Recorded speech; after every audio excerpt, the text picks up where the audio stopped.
9 Hollywood stars from the golden era who had terrible personal hygiene. Those beautiful faces that shined on movie screens were keeping Hollywood's dirtiest secrets hidden.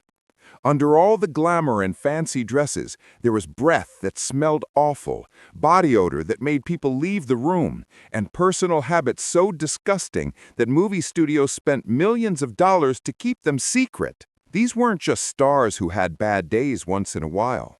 These were people with such poor hygiene that their co-stars had to suffer while working with them. The surprising truth about these famous actors from Hollywood's golden age will change how you watch their classic movies forever. Prepare yourself as we reveal the 9 most unclean stars who ever appeared in films. Number 1. Charles Laughton, the human compost pile. Charles Laughton transformed himself into cinema's most memorable monsters, from Quasimodo to Captain Bligh. But according to Hollywood insiders, his greatest transformation may have been convincing audiences they weren't smelling him through the screen. Laughton's body odor achieved what one director called a presence that deserved its own billing.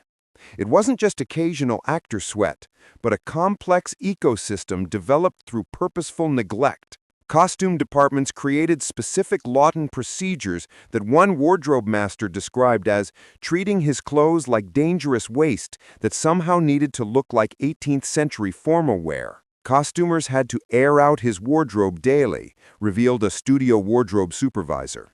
And by air out, I mean quarantine in a separate room with industrial fans running continuously. On particularly hot filming days, productions reportedly scheduled Laughton's scenes in a specific order, not for story reasons, but to minimize the number of costume changes needed, as each new outfit would be immediately contaminated.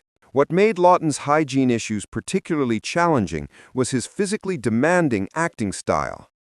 Known for fully becoming his characters, Laughton would throw himself into performances with total commitment, working up what one lighting worker called a sweat that would make a racehorse look mildly dewy. This perspiration, combined with his baseline smell, created what Alfred Hitchcock reportedly described as a sensory experience that makes suspense seem pleasant by comparison.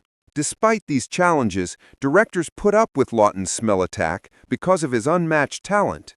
The legendary Billy Wilder supposedly instructed his camera operator on Witness for the Prosecution, "If you smell something terrible, keep filming. That's just Charles reaching his emotional peak." Co-stars developed coping strategies that were almost performance art themselves. Marlene Dietrich, while filming Witness for the Prosecution, reportedly kept smelling salts hidden in her costume and would quietly use them between takes. She later told a friend, "I wasn't acting surprise in our scenes together, I was acting consciousness." A stage manager who worked with Laughton in theater gave maybe the most memorable assessment.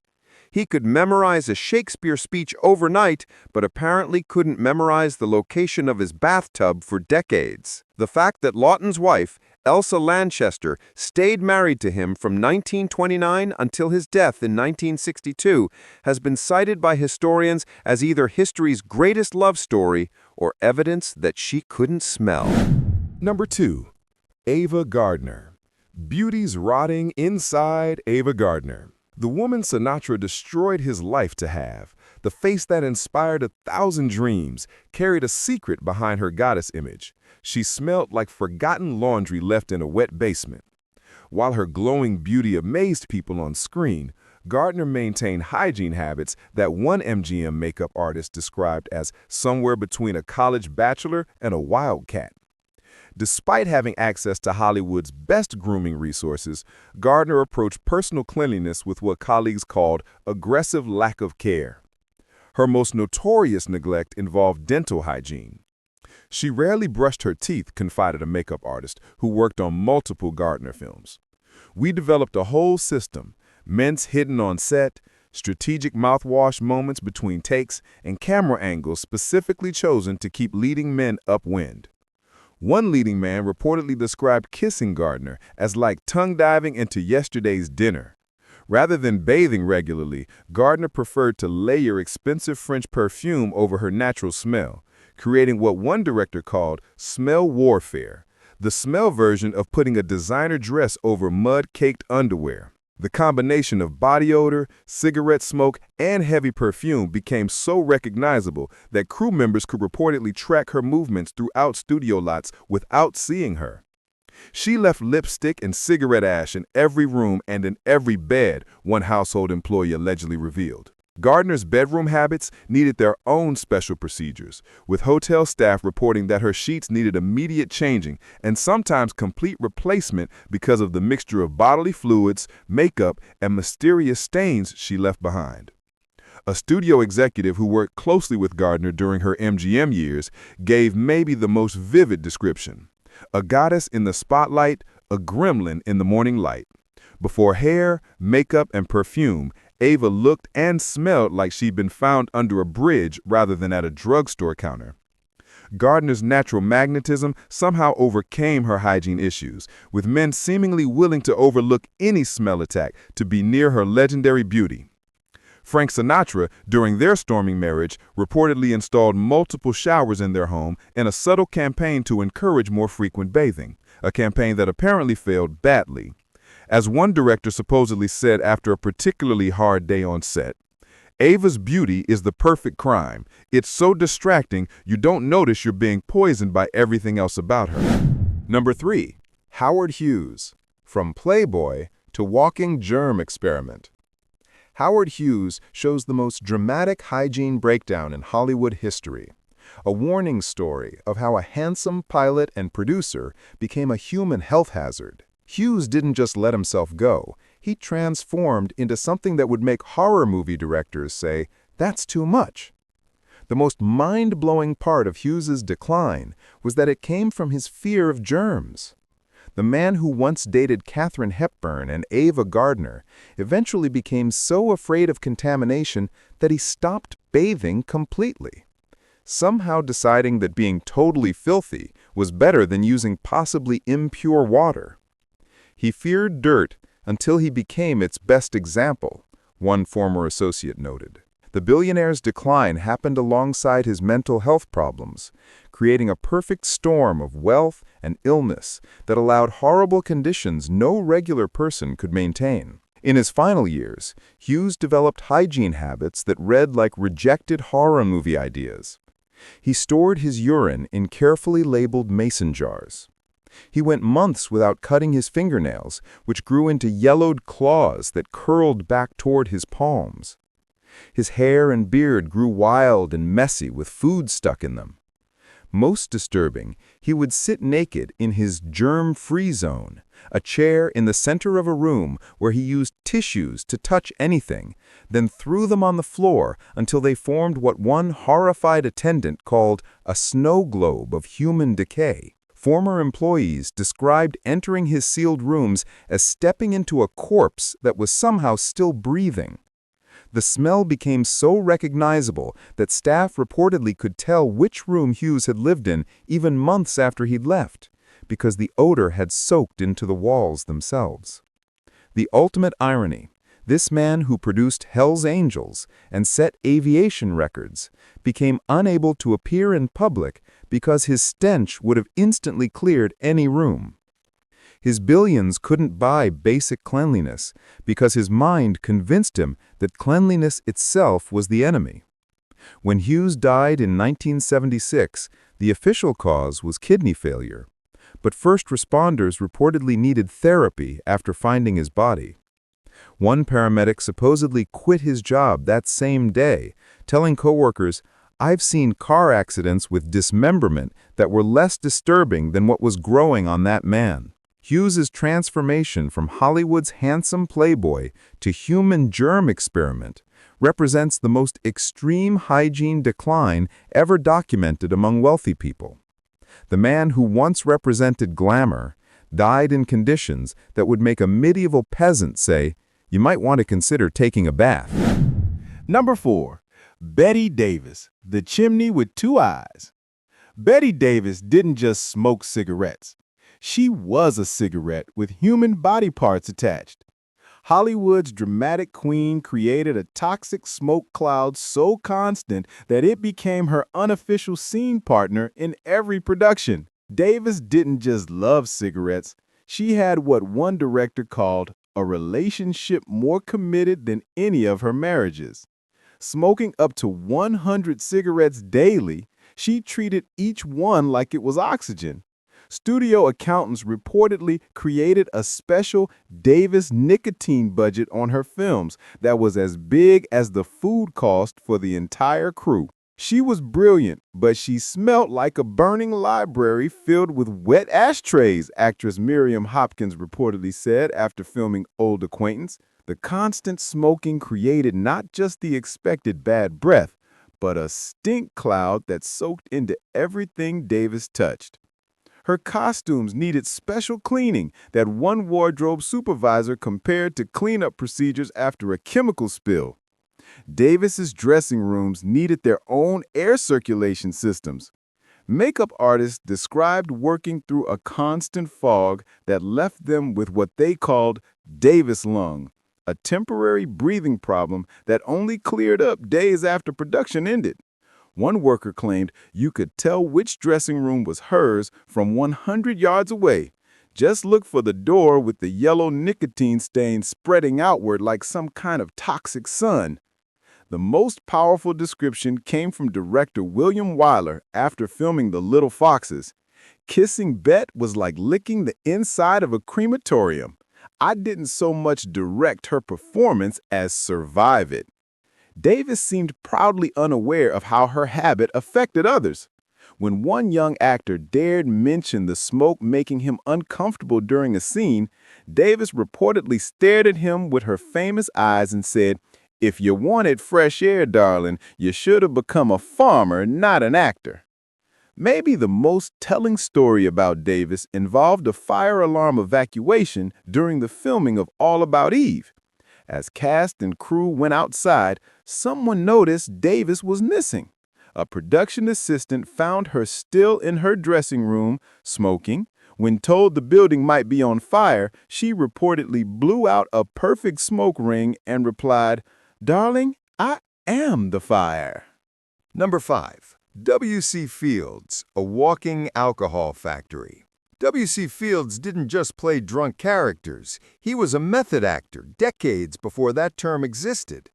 The only difference between Fields on screen and in real life was that the real version smelled much worse. Fields soaked himself in alcohol so much that lighting workers would nervously check the power of lamps near him, worried he might catch fire. His daily routine started with martinis for breakfast, not with breakfast, but instead of breakfast.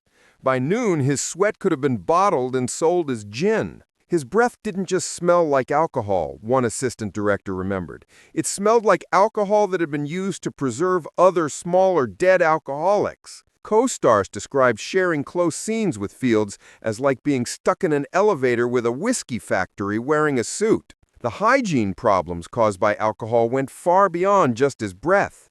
Fields rarely bathed, creating what one costume designer called a layered smell experience. Bottom notes of old liquor, middle notes of sweat, and top notes of sadness. His clothing absorbed so much alcohol that one wardrobe assistant claimed we could have wrung out his suit and served it as a drink.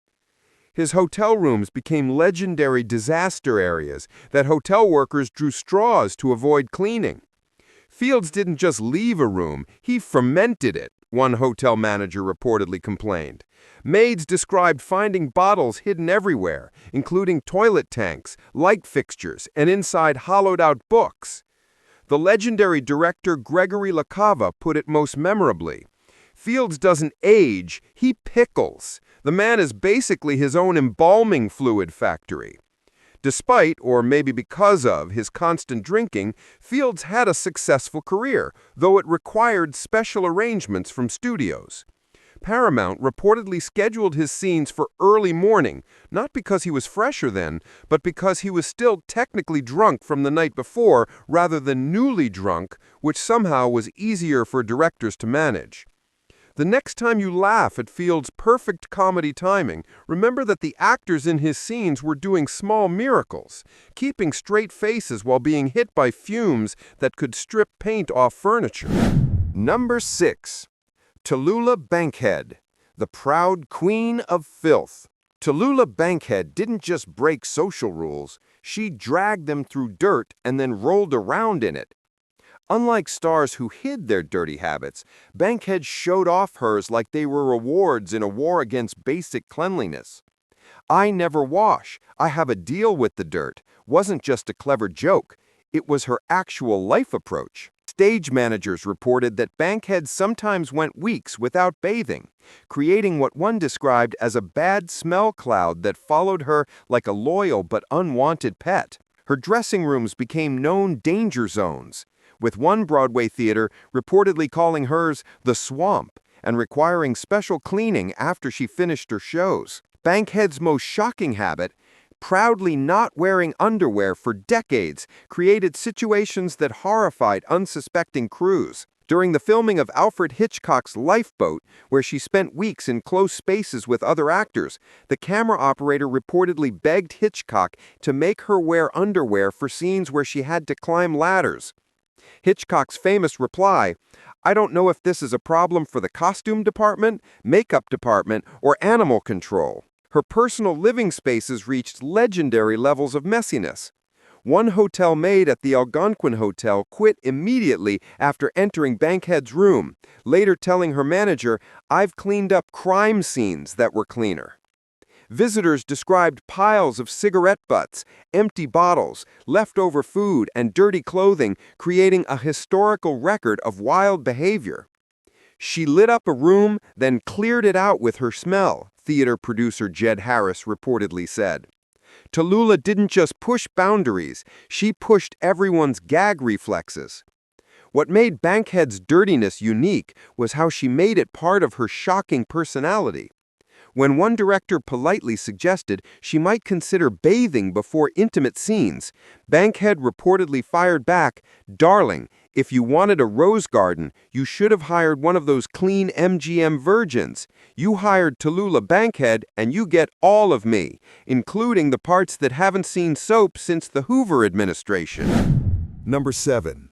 Steve McQueen, a human oil slick. Steve McQueen, called the King of Cool, should have been called the Emperor of Body Odor and Grease.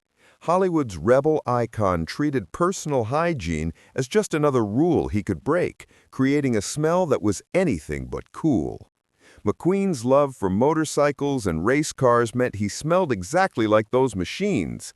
He'd arrive for romantic scenes covered in engine grease, car fluid, and what one makeup artist called a stink so thick you could spread it on bread. Instead of showering after working on his vehicles and before filming, McQueen would do what co-stars called the pit stop special, wiping his armpits with paper towels, splashing cologne over the dirt, and saying he was ready for the camera. He'd wipe his armpits with paper towels and then go straight back to filming, one shocked set assistant remembered. But the paper towels just moved the smell around, like trying to clean up an oil spill with a tiny napkin. The ironic thing that Hollywood still talks about, McQueen was obsessive about cleaning his cars and motorcycles, spending hours polishing and perfecting his machines while his own body got dirtier and dirtier. His 1968 Ford Mustang from Bullitt got more careful attention than his own teeth, which one lighting worker described as the exact color of butterscotch pudding but with the texture of cottage cheese. Faye Dunaway, his co-star in the Thomas Crown Affair, reportedly demanded that their kissing scenes be filmed in as few tries as possible. The director later revealed this wasn't about artistic choice, but about survival, after Dunaway said kissing McQueen was like licking the floor of a car repair shop.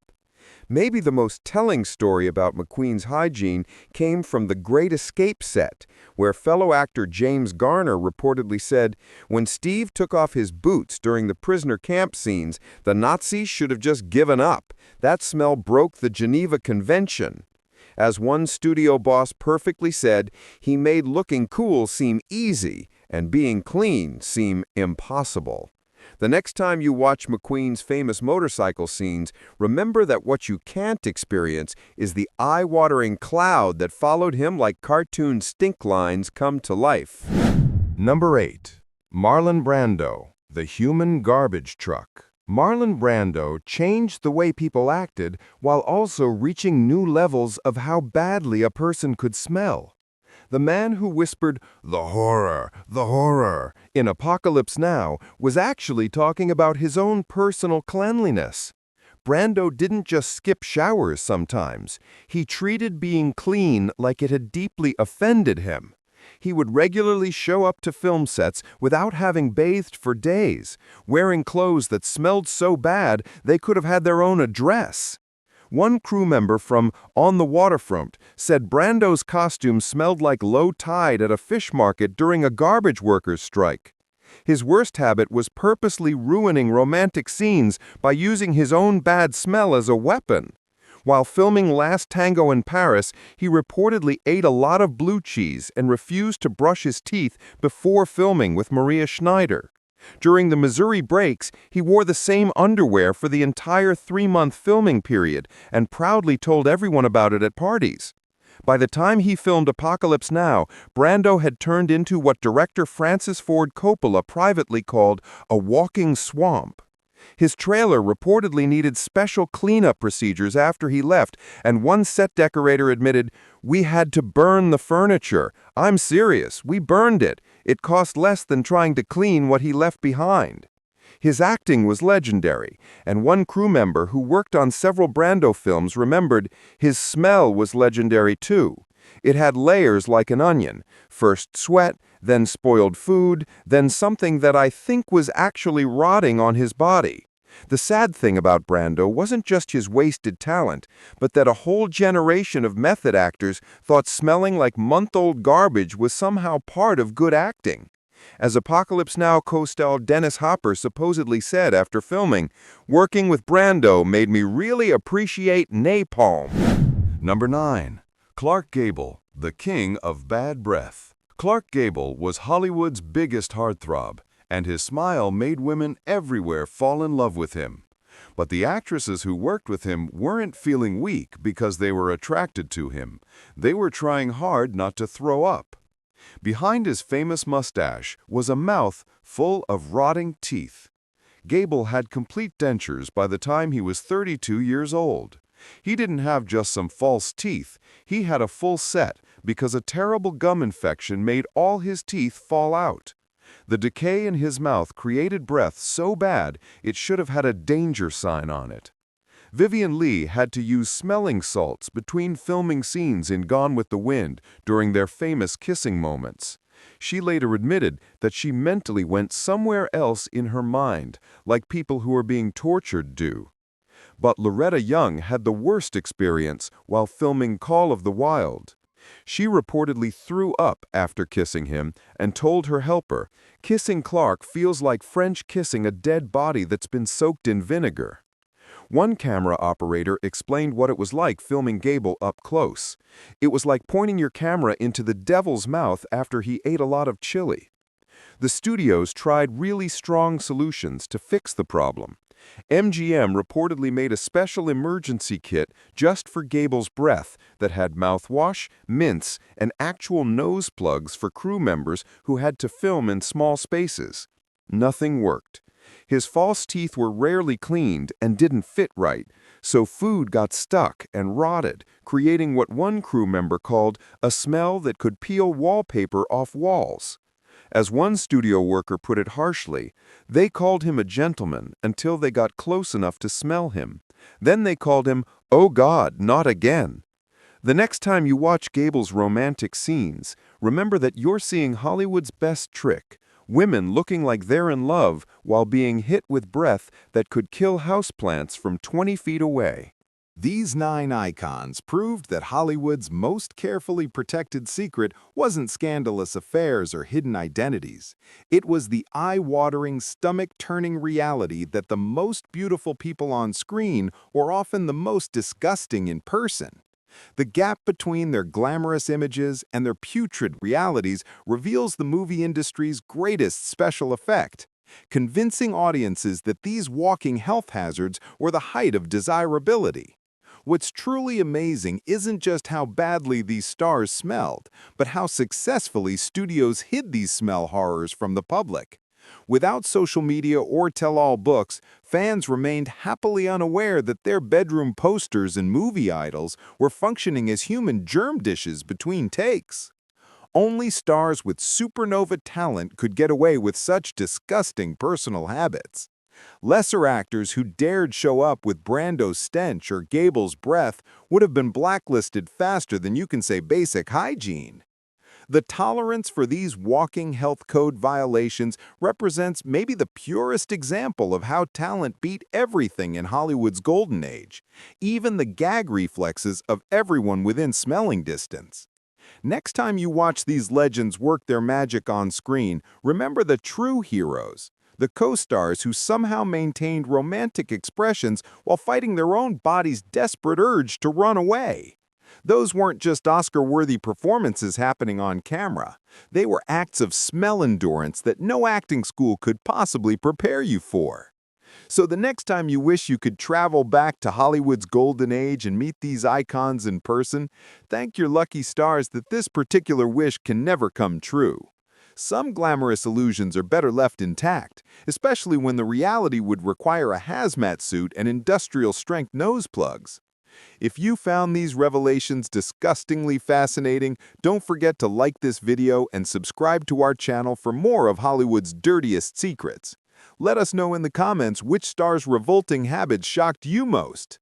Thanks for joining us on this nose-burning journey behind the seemingly perfect appearance of Hollywood's most smelly legends.